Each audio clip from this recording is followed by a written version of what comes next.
Let's Hello go. and welcome to the Sideline Yarns podcast. Back again. It's just Henry today. Addison and Ishan unfortunately could not be here, but I've got a very, very special guest, Max from the Black Jersey. How are you doing?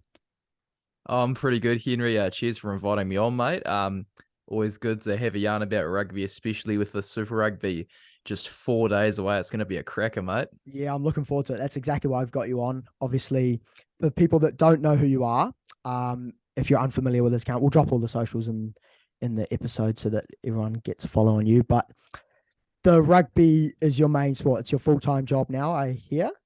Yeah, mate. Just completed studying at uni and stuff. Thought, you know what, starting to get a bit of attention for like the players and stuff. I've had a few yarns. I've had some guests on my channel, so I thought, you know what, let's just take a bit of a risk. It's a World Cup year. See how this whole thing goes. It's pretty exciting, mate. Who have you had on? I've had Chelsea Semple, former Oh, yeah. Blackfern. I've had the Bremner sisters, World Cup winners. Got Kaipo Olsen Baker and Kelsey Tanetti on ahead of their test debuts. Had Yeah. a really good yarn with Ollie Norris as my first guest. Ollie Hugh Norris. Renton's been on before. I've had a ton of really good players. Alex Nankivell, that was a really good one as well. So yeah, that was a good time, mate. Yeah, he's going over to France next year. Is that right? I believe so. Yeah, he signed for Munster in Ireland. That's I right. hit him up seeing if he was eligible, and he was like, "Nah, bro." And I was gutted. Hey. Yeah, yeah, I heard that because I thought he was close to an All Blacks call up. Could Mm, have been. So I was a bit surprised when I heard that because I'm thinking as soon as he goes over there, he might be a bit less likely to get an All Blacks call up. Let's put it that way. mm. I guess one saving grace is maybe an injury happens. He gets the call up. He withdraws from his Munster one, and other Yeah, than I Wasaki guess. Naholo, Jordan Telfer, they've done it before. So Yeah, he can do that. So he's good enough. So he'll just come back to the Chiefs, I guess, if that all falls through. But there's enough 12s maybe. around. There's enough 12s around though. So he's Mm, he's a bit low on the pecking order. Let's put it that way, right? 13 is where I thought he was going to get a shot. Yeah, Yeah, he he's could a have. real talent, that man. Um, if you haven't already seen the title, we're gonna just be chatting about the Super Rugby season coming up, and of course, it's a World Cup year, so that's very exciting. So we'll have a chat about the World Cup groups and the predictions for that also. But first, let's go back to last year and talk about a bit about Ian Foster and why he's still in the job. Let's put it that way to start. Because personally, my opinion on it is that he should have been sacked after the Island Games. I'm not sure about you, Max, but that was at least my view on it. My view on the situation is back in 2019, I was like, right, Joe Schmidt's announced he's retired from being a head coach, but he'll stay involved with the game. Warren Gatlin, British and Irish Lions, it obviously won't happen. So I was really hoping Jamie Joseph would get the job. I thought he was the best man for it. I ended up backing Razor because I was basically like anyone but Fozzie, as he'd never won a trophy as a head coach before he took charge of the All Blacks. Last year, I think, was a case of a lesson that we had the players to achieve everything we want to achieve, but we don't necessarily have the coaches. Joe Schmidt and Jason Ryan, they had a massive, massive impact in increasing the players' knowledge of the opposition, though. They really gave Tyra Lomax, Samasoni Tolkiaho, and Ethan de Groot a real good go at the front row. And I really enjoyed Rieko Ioane finally getting some runs off their front football that those props and that hooker were generating. It was a joy to watch. And I think it was also good to see that Fozzie learned the lesson that you have to have a lock at six if you're starting two open sides. And obviously, it was very fun to see Caleb Clark and Mark Talia shine on the wings, of course. Yeah, I thought that as well. And what you touched on about the coaches was exactly right. I thought everyone at the start in 2019 was a bit anti Fozzie, really, even though he was a great assistant coach. But I think the difference is that great assistant coach don't always make good head coaches, right? And we've seen that. And like you're right, when Jason Ryan came in after the Island test last year, the change in the forward pack's mentality and just even the grit and determination of the forward pack changed completely from obviously John Plumtree's forward pack. It was a completely different scenario that we had, and we ended up being more on the front foot, like you said, for the likes of Rieko Ioane and Richie Mo'unga, stuff like that, because of the way the forward pack were playing and setting the platform for them. So I like the way that we brought in Jason Ryan, but it's not the full deal because we still need that Razor. Personally, I think we should still have Razor as the head coach. Yeah, I love hearing you say that. Considering you're in your Blues jersey, it was a Yeah, bit of a laugh, eh? yeah, yeah. I know, but as much as I probably hate Razor because of the Crusaders, put it that way, I think he should be the coach 100%. And his team would be exceptional with like the likes of Joe Schmidt and Jason Ryan, as well as he did have Leon McDonald in his team at the start when he first applied for the job. So that would have also been pretty cool. And Clayton McMillan, obviously, as well, which three good head coaches in the Super Rugby at the moment. So put them Yeah. into the All Blacks lineup at least, that would turn us into a world-class team that we should be, right? Oh, absolutely, mate. Yep. Absolutely. Um, thoughts on the preseason early? Just have you The watched many preseason, games for the well, Super Rugby? because of what's been going on here in Hawke's Bay, I didn't really get the chance to watch any of the preseason games, but I did flick on the highlights of the Chiefs versus Blues. Everyone's looking sharp, and I was happy to see All Blacks that were named in the team sheets for preseason games. I'm happy they're not being wrapped in cotton wool. So I guess maybe that's a shift in mentality from Shag. And Mm. I think that obviously Joe Schmidt, Jason Ryan, Ian Foster, they just want those boys to get as much game time as possible so that club level cohesion can be developed as much as possible. I heard that the new rule, obviously, that they can only play, is it five straight, or they can't play five straight? The I think it was perhaps? something about they can't. I Yeah, think they their can't minutes play are five kind of going to straight. be restricted as the season starts. Then eventually, by like round 4 or 5, they'll start just getting into the thick of things, and we'll see the likes of Finlay Christie and Bowden Barrett combining for the Blues once again. Yeah, well, Mitchell hopefully. Drummond, Richie Mo'unga, and the Crusaders, stuff like that. Yeah, 100%. Back to the All Blacks. Why don't we kick off with a bit of the lineup? Let's talk about the lineup, because obviously last year there was a lot of lineup issues with, well, lots of talk in the media, put it that way, about his selections and whether he was picking favorites and stuff like that, whether he was just picking the names likes of Sam Cane and stuff who weren't in the best form and were Hmm. still getting picked for the All Blacks. I get he's the captain. I understand that. And that does hold a bit of weight in the selection, but Yeah. it's the best players need to be on the park. And I feel like last year, a lot of the criticism that he got was because the best players weren't on the park.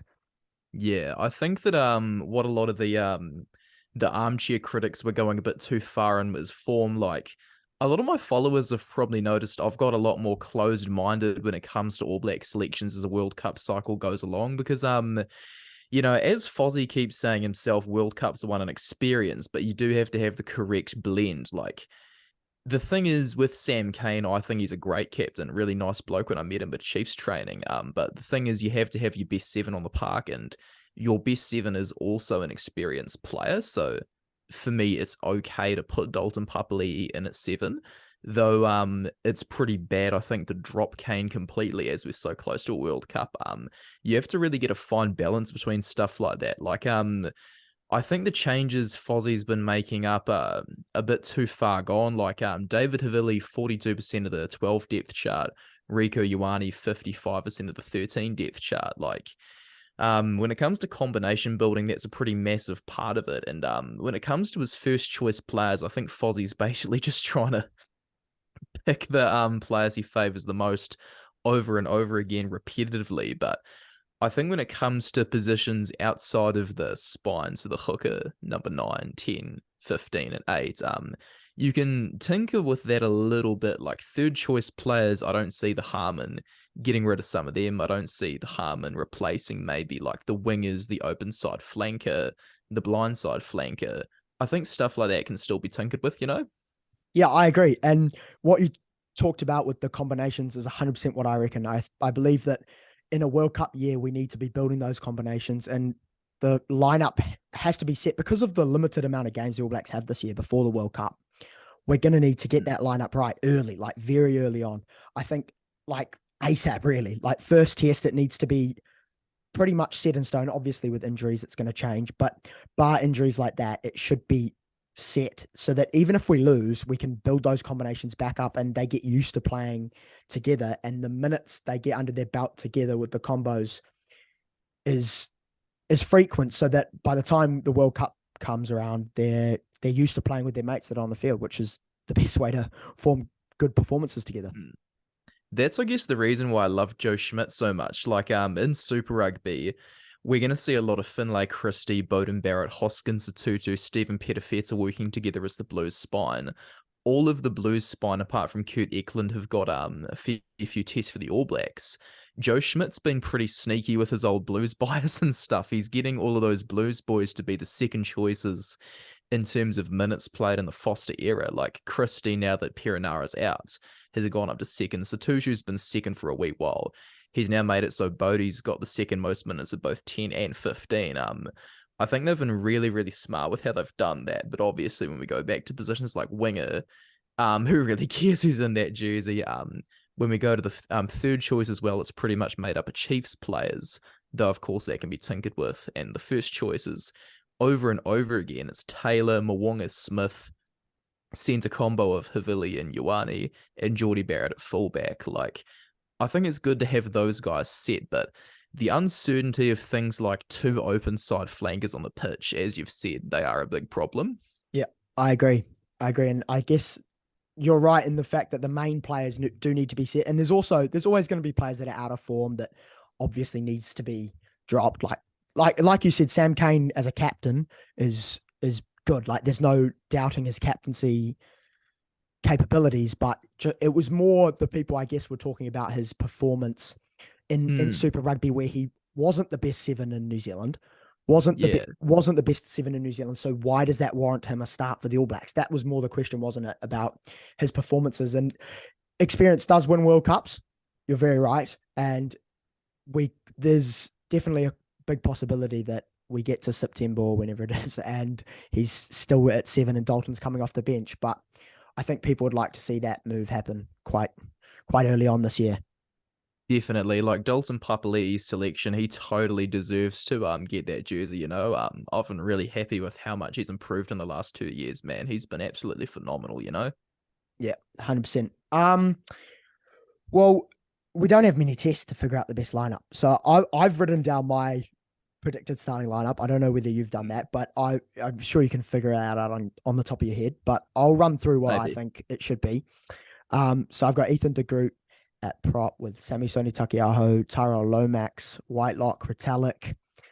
Then I've gone for Scott Barrett at 6, Daltz 7, Artie 8, Aaron Smith 9, Richie Moonga at 10, Caleb, Geordie at 12, Rico 13, Will Jordan on the wing. And I've gone for Beauden Barrett at fullback based on the fact that I think that that's what Fozzie's going to do if he's still in the job. I think he's going to try fit the best players on the pitch. I think he's going to go with the experience that he knows rather than putting Geordie back there, because obviously Geordie's found his spot at 12, but I think they might try put Beauden Barrett at 15.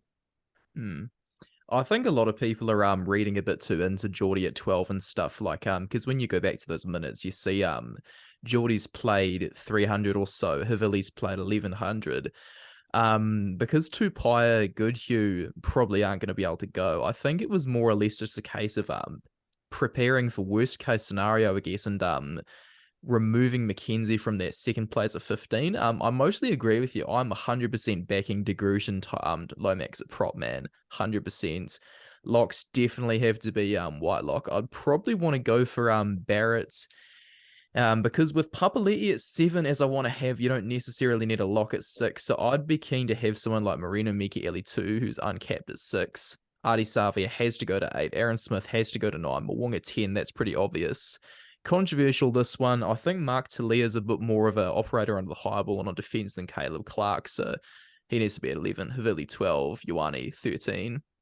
Will Jordan 14. That's pretty obvious, that one as well. You don't fix what isn't broken. Geordie at 15.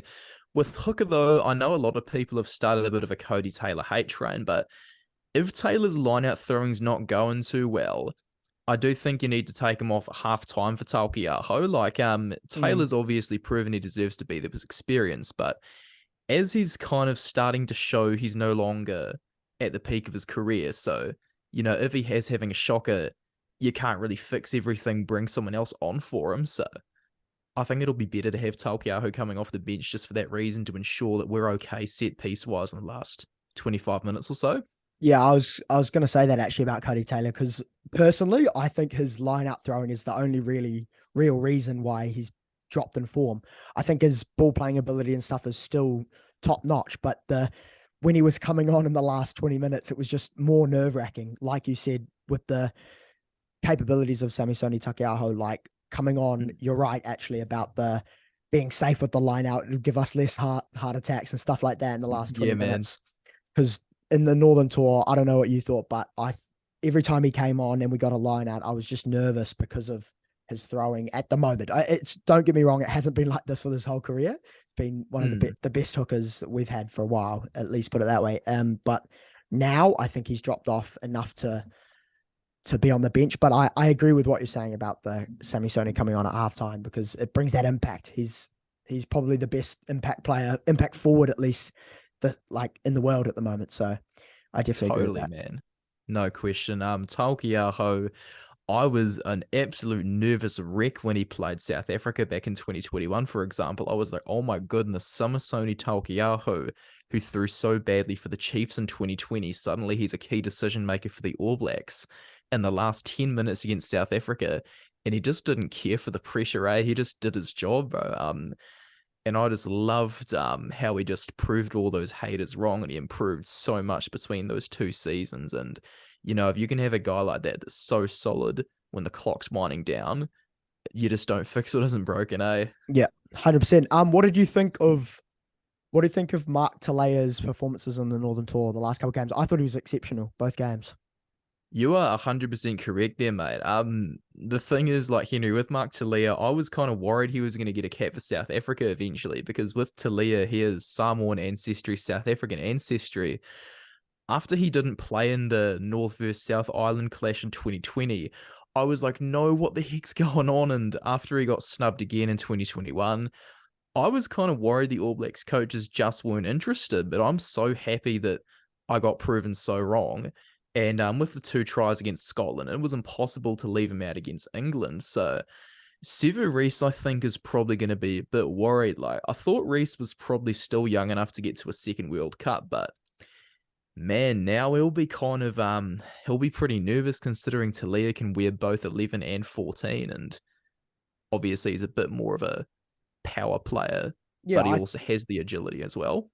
yeah, because I've watched him for a couple of years now at the Blues, and he's just an underrated player. He always puts his hand up to take the ball up when like he just beats so many tackles. Like, and he's not massive, right? He's not. Mm. He's quite a small, and he's not like he's strong. Like he's one of the strongest wingers, but he doesn't look that way. Put it that way, and the way he plays is amazing. And I was so glad to see him play really well on the Northern Tour because you're right that if he can play well in the first couple of tests this year, he could well and truly be the starting 11 or 14, like you said, for the All Blacks. I mean, you just don't take Will Jordan out, put it that No, way. yeah, Jordan's a player you cannot have out of the team. Like, I don't trust Jordan as a defender for the fullback jersey, but why not continue to have him on the wing where he's always done so well in Test rugby?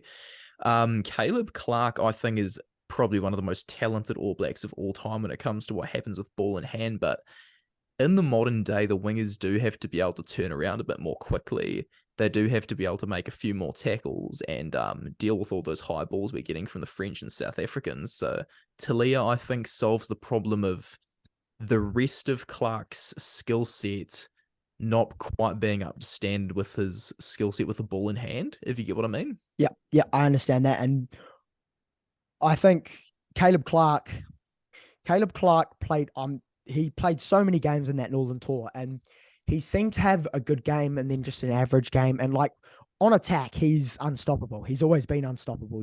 Everyone knows that.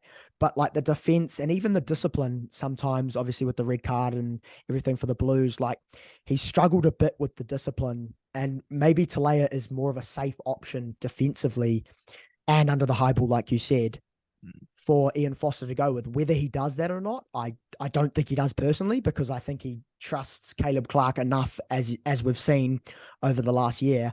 But I'm 100% for Mark Talea to start over Caleb Clark. I guess the times will tell in Super Rugby, I guess. Yeah, but the thing is, as we're going to see in Super Rugby, Talia is just going to show us the way he eats meters and how you just can't coach the raw will to win, I guess. The way Talia carries the ball is very, very fierce for a guy that's about 100 kgs. I'm very excited for what he's going to do for the Blues. He'll shine with the rest of that All Blacks backline. Like, imagine the quick ball he's going to get off Christie, Yeah. passing after the All Black type 5 forwards and getting over that ball, eh? Yep. Onto the Blues backline quickly. Roger Tuivasa-Sheck, obviously a huge name in New Zealand rugby at the moment. Do you? What are your thoughts on his first year back in rugby, and what does he need to do to get into the team? Well, my thoughts on Roger Tuivasa-Sheck is that he converted codes a bit too late. A few of my audience members are familiar with how I think this way because the need for a 12 to be a kicking player in the modern day is pretty essential. Like, if Roger Tuivasa-Sheck was an All Black back in like 2015 or something, I mean, he well and truly could have beaten Sonny Bill Williams to the bench, for example. But as it's 2023 these days, you do need that guy that's able to kick. Like the fact that he's always a crash ball runner who doesn't quite have the space due to the jersey he wears on his back. Like the way he just takes the ball up the guts. Like Tom Robinson got the winning turnover for Northland against Auckland for that factor. Yeah, And you know, back to Geordie at 12, I can't help but think that was more or less a way of the door getting shut on RTS rather than saying Geordie's the first choice 12. Like, I don't know, majorly. because we can't get into the coaches' heads ourselves. So I find looking at who's played the most minutes in each jersey is just possibly the best way you can get an insight into the coach's mindset, eh? Yep, I agree. And obviously, with the big minutes that David Havili played and stuff, feel like the inconsistencies of the 12s has made Ian Foster look to Geordie Barrett, and because Geordie Barrett hasn't come out and said he's going to be like full time 12. He obviously Mm, he knows he's going to be switched and stuff, but I agree with the close the door on RTS because none of the 12s really put their hand up. Obviously, with Quintapire's injury, no one really put yeah. their hand up and said, "I'm the starting 12 for the All Blacks." And Mm, they realize that they've got enough 15s and outside backs that Geordie Barrett doesn't have to play 15, and that the missing hole could be 12 for him. And I agree. I feel like it's more of a we need someone there because no one else wants to do it really, or no one wants to do it well enough, rather than mm. he's actually a starting 12. Yeah, like Havili is just a classic example of a dude who's been a victim of not getting enough front foot ball. Like the minute that new Type 5 forward group came in, like he was performing so much better. Same goes for Rico Ioane. Because ALB's been injured for a bit, it's pretty safe to say Rico's sticking around at 13. You know what, though? When we get to our bolters for the team, I was hoping Alex Nankerville, who we talked about earlier, would come in ahead of Braden Ennor because he hasn't really taken the opportunities in the same way that good old Roger Tuivasa-Sheck hasn't either. Yeah, I I'm thought also really hoping to see a bolter in the form of someone like a Caleb Delaney, who's a lock that also plays six, or maybe a Cameron Suafoa, though I'd prefer Tom Robinson to get a look in and stuff like that. Those are a few bolters I'd love to see potentially, and obviously I mentioned Marino Mikaeli too. In an ideal world, you also get Tamaiti Williams coming in of George Bauer as well, eh? Yep, I agree. And we'll go into the bolters like you've named those. I agree with all of those, really. I haven't watched that much of Caleb Delaney, so I'm not 100% sure on that. Marino Michele, too, on the other hand, I really like. I really like that pick. But we've got enough. The thing is tough for him. The amount of sixes and eights and sevens we've got, obviously, with the likes of Shannon Frizzell, Ethan Blackadder, Akira Ioane, stuff like that. It's going to take a hell of a year probably to get it even a look in, right? Hmm. It's going to But be very tough for a lot of positions. I mean, the door's pretty much shut on every single fullback who wants a jersey. It's pretty much shut on every single 10 unless they want to come in as injury cover. It's definitely 100% shut on all the nines and the hookers. Perhaps Brody McAllister's the fifth choice right now, but man, there is a lot of competition when it comes to the fact that you want to balance that line out. Like sixes who can also play lock, they are in for one heck of a look in, eh, bro? yeah, I agree. Also someone I looked at this year, obviously Ruben Love, powerhouse, and got such a bright future. I think he's injured for the start, but Yeah, I think he's Thomas, missing the first 2 weeks. I yeah, read. Yeah, I yeah. heard that as well. Also another one I had down was Thomas Umanga Jensen coming back from his injury. Obviously, I thought he was one of the best 12s in in New Zealand back in 2021, when his big season before he got injured, obviously. So I'd like to see him get a chance. Well, that's if his form's up to date. But what you said about Braden Ennor is completely right. I think Alex Nankerville, one, had a better season than than Braden. No, Alex Nankivell had a better season than Braden Ennor, and I think even in an All Blacks jersey, he would thrive more than Braden Ennor does. Like I don't. He never takes his chances either, Braden Ennor. Like I feel like he's always playing against Japan and stuff like that, and I just never really think he has a good game. Maybe I'm wrong, but I see Alex Nankivell being a better option. I think it's just a case of Braden Ennor getting those leg injuries so early in his career, and he's kind of just never been the same player since he came back in 2021. Like I was absolutely in love with the guy back in like 2018, 2019. I was like, yo, surely that's jersey 23 for the 2023 Rugby World Cup. Yeah. Imagine bringing like a pacey beast off like the bench off that. Like absolutely ridiculous his form was back then. But as we kind of say, injuries kind of make the odd player a bit more timid when it comes to getting back in the action. Alex Nankivell, after finally getting a bit of game time strung together, proved he was a far better player than what I initially thought. And I was like, no wonder I've got him on my channel, because he's an absolute monster of a season. But the thing is, with the fact that he's 26 years old, what if he's not going to get a look in? He has to take his chances. So hopefully Thomas or Peter Umaga Jensen, I think Peter's out till April, Yeah. could perhaps take those positions off Eno or RTS. Like we know for a fact ALB is going to come off the bench for either Havili or Ioane, and Damien McKenzie could possibly get a recall for jersey 22. But man, that fourth midfielder, like Quincy Paya, we all know is going to be back for Waikato. But you know what? At least it's not as much of a headache as the second and third choice props. At least it's that.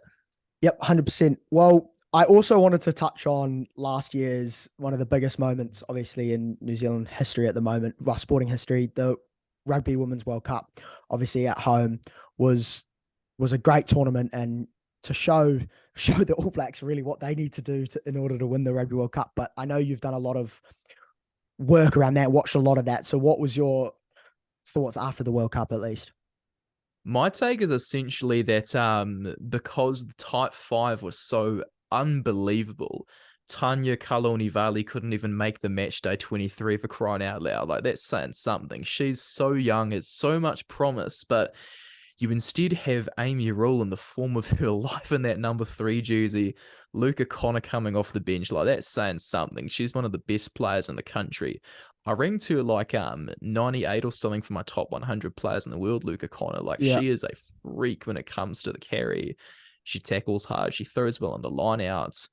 And of course, Luahe Demont is pretty much like an on-field coach. She's like the female version of Richie Mo'unga. She just does an amazing job at organizing the attack, and she has a real instinct for reading opposition defenses and stuff. Like, they had a few strike moves and stuff, obviously, but I wouldn't be surprised if Wayne Smith pretty much just watched over all that footage with Ruahe Demont and said, hey, now that I've watched this with you, I want you to go on the pitch and I want you to just dissect the opposition defense so that we can send Ruby Tui, Portia Woodman, and Stacey Fludler through those gaps. I was just going to say that the back line that they've got was exceptional, obviously, with Portia Woodman breaking the Rugby World Cup try scoring record and stuff like that. The back line was obviously the forward pack like defense wins championships and stuff like that. But I feel like the back line also had a huge impact on them winning that title. Obviously, with the attack, the running rugby that they played was a credit to Wayne Smith, and obviously the general Graham Henry as well. Can't forget him. But I thought all round the team, the culture, and just the way they held themselves and stuff was next level. And proud to be a New Zealander, I guess. Yeah, you're 100% right there, my dude. I hope your audience is gonna quote you on that, because that is some real good sentiment there, man. Honestly, like, I was also really glad to see Renee Holmes getting a chance at fullback after the problems she had with how she was treated in football and stuff like that. Like, she ran a ridiculous amount of meters in that World Cup final, over 100. The goal kicking, like, we always knew that was going to be a problem, so I was happy to see her get the nod over Shael Robbins-Letty. And something I noticed as well in the build-up is I attempted to get her onto my channel, but she had to bail because she got called up to the sevens team.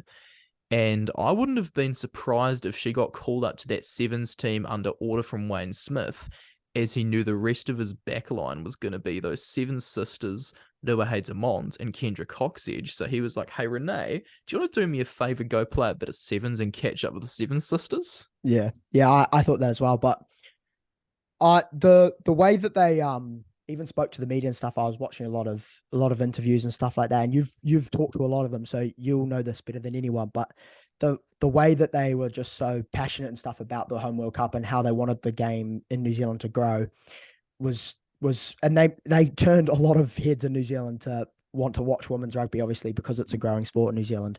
But they showed that it can be done, and obviously Ruby Tui's funny speech at the end of the game and stuff like that went viral. So Yeah. shows that they did a good job. That was crack up. The way she was talking about Les Elder, and she turned it into a joke of "Let's go, we just won Super Rugby Aupiki." I'm Yeah. hoping that hype's going to continue into Super Rugby Aupiki for this year. There's a few good young players on the block as well, like Iritana Hohaya of the Hurricanes. Kaipo Olsen Baker's coming back from injury. And we've got Leah Miles and Lucy Jenkins, who are loose forwards from Matatu, who you've got to keep your eye on for like if you invited those two to like a party or something, they'd steal pretty much everything there because they're so good at winning turnovers. Yeah, yeah, yeah. 100%. Well, that is going to do us on this edition of the Sideline Yarns podcast. It's been a pleasure, Max. Thanks for joining us. Hey, cheers, Henry. Thanks for inviting me on, bro. Had a great time, mate. Cheers. I'm sure we'll get you back on. But first of all, you've got to go follow Max, the Black Jersey, on Instagram, and I'm sure on all of the other socials, YouTube. So we'll put that all in the comments. Make sure you go follow him, and also make sure you follow us on all platforms: Instagram, Twitter, YouTube. You know the rest. But until next time, see you on the sideline.